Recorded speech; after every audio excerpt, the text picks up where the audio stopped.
You know, in 1999, Debbie and I came to Uganda for the first time, and it changed us in such a way that we knew God was calling us to even come here and live. Coming over here, seeing these pastors struggling, having a heart or feeling a call, but not having any training, not having any resources. From that, I fell in love with pastors here, and so I just felt like that God could use me to come over here and minister to these pastors and train them and equip them. It's been really exciting just to be a part of the Uganda Baptist Seminary. They invite me to come and teach. You may have students from 5 or 6 different countries in East Africa. And how awesome is that you can pour into them and they can take it right back to their country. You know, the seminary trains, formal education, but I wanted to do something out in the villages, out where pastors have no access to a seminary. And as I was sharing that with them in 2008, they got so excited that that's something they wanted to do but have had no one to facilitate. So we began that partnership in 2008, and we're going on our 6th year of partnership with them. And we've seen close to 100 Bible schools that we've started and facilitated and have seen literally hundreds of graduates. And we just feel like if we can do some things on the grassroots level to train a pastor and he can influence his family and his community and his church, I really believe that we can see a spiritual revival here in Uganda. We've developed some great friendships with some pastors that seem to be a step above some of the other guys. And so we've developed some partnerships, and we're doing community developments now. Working with Pastor David, he was a young pastor and his father had died and the mother was trying to train him to take over. And we just found out this guy had a beautiful personality inside and out, loved the Lord. We are here living out the purpose of a church in the community. It's not only to come and sing with only the born again, but to minister to the needs of the people. We sent him to Bible school, and he graduated at the Baptist Seminary, and he works for our ministry as one of our teachers now. We are really seeing God is starting to do work on people's lives. Little by little, we are seeing us being transformed. We've bought a piece of land in his community, and we're able to build a church building and do medical clinics there every month. And we hope in the future to put in a vocational training school. Very many children are here and people are school dropouts. And they came out of school without any skill in them. And so earning a living is very hard for them. That's why we hope that if God fructify this project, it's going to help also to transform life. He kind of became a leader with other pastors in that community, and so he introduced us to Pastor Robert.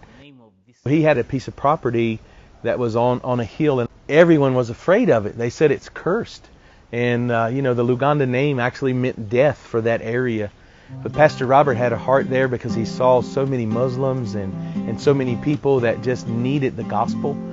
And so he started a nursery school to meet the needs of the Muslim community. And he started with just 15 kids, and this thing continued to grow.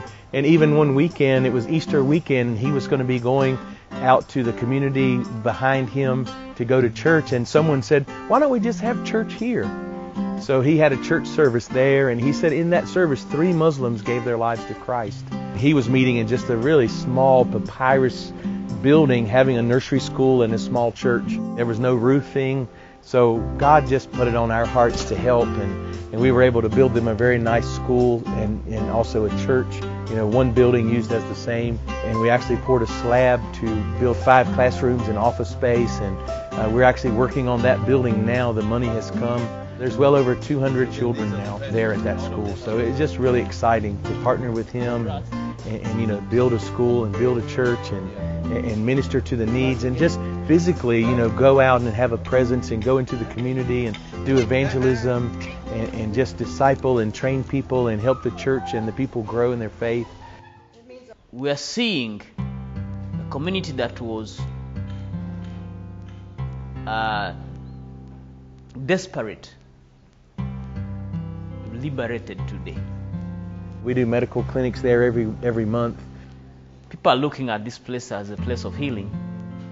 So it's not only church, but it's also a place of healing. It's a hospital for many hearts. Now, God has blessed them in a tremendous way, just having, an official, Omega Baptist Church and a great ministry there, and just meeting the needs of the community.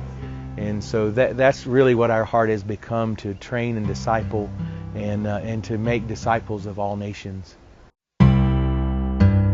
We actually started meeting with a few missionary families just in our living room and having a Bible study. And so a few missionary families started coming over, and a few more, and we finally had over 60 people in our sitting room. And we had to move outside under the trees, and we had a couple hundred people coming every Sunday morning. And then the early part of 2013, we had a major hailstorm here. And with that hailstorm, it just demolished all of our shade trees. And we had an opportunity to get a piece of property just out the road. And officially in 2010, we became Acacia Community Church. We have 2 services, an 8:30 Uganda service, 10:30 English only service, another 100 children every Sunday. And we've literally impacted nations. So many nations have been represented week after week at Acacia Community. It's like an international church. God has just made that happen, and it's been awesome. I am excited about this new year that God has for us. The ministry opportunities are great. Debbie and I can't do what we do without you doing what you do, without you standing with us and praying for us and coming over to visit us. When volunteers come, you start seeing things through fresh eyes, and it gives you a new vision and just a new heart for what God's doing. So I just want to take this time to invite you to come and be a part of a team, or come by yourself and help us, whether it's teaching in our local Bible schools, or whether it's coming to do evangelism, coming to do medical clinics or dental clinics, whether it's just coming to and be an encouragement to Debbie and I. The awesome thing is to know that you and I, we can be a part of not just changing 1 or 2 people, but changing a nation.